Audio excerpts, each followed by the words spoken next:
You hear this often, especially from preachers who belong to the HyperGrace cultic group.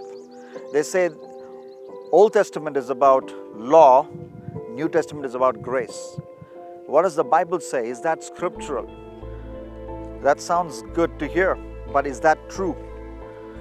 You know, the Bible is very clear in stating that both Old Testament and New Testament is all about grace. We don't have a confused God. Let me give you an example. Genesis chapter 15 and verse 6. Abraham believed the Lord and he counted it to him as righteousness.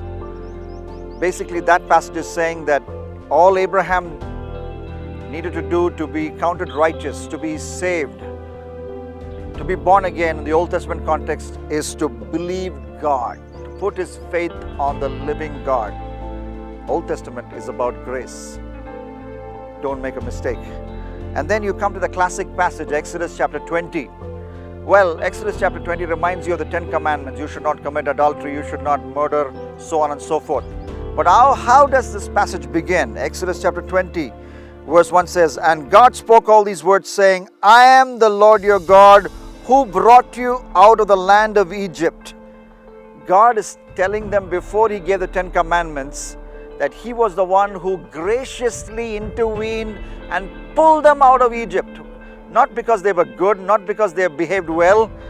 No, they were rebels and they gave a hard time to their leader Moses. In spite of all this, God reached out to the people of Israel when they were in bondage in Egypt and pulled them out of that captivity by his sheer grace. I brought you out of the land of Egypt, out of the house of slavery. And then verse 3 says, Exodus 20 verse 3, "You shall have no other gods before me." And the 10 commandments starts. So because I saved you by grace, you need to follow the law. Out of a gratitude, you need to follow the law, enabled by me. Now, then you will ask the question, what about the passages in the New Testament which sort of says that Old Testament is about law and New Testament is about grace?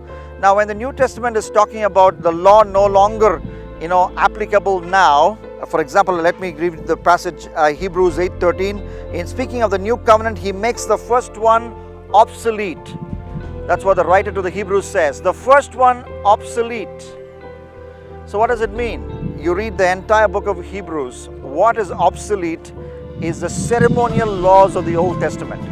The moral laws still apply. For example, in Hebrews 13:3, 4 and 5, you read there, the Bible says, keep your marriage bed pure.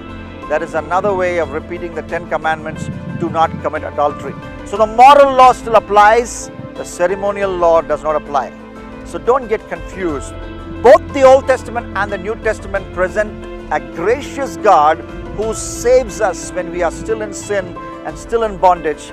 And because he saved us, he expects us out of gratitude to live in holiness, to obey the moral law enabled by him. God bless you.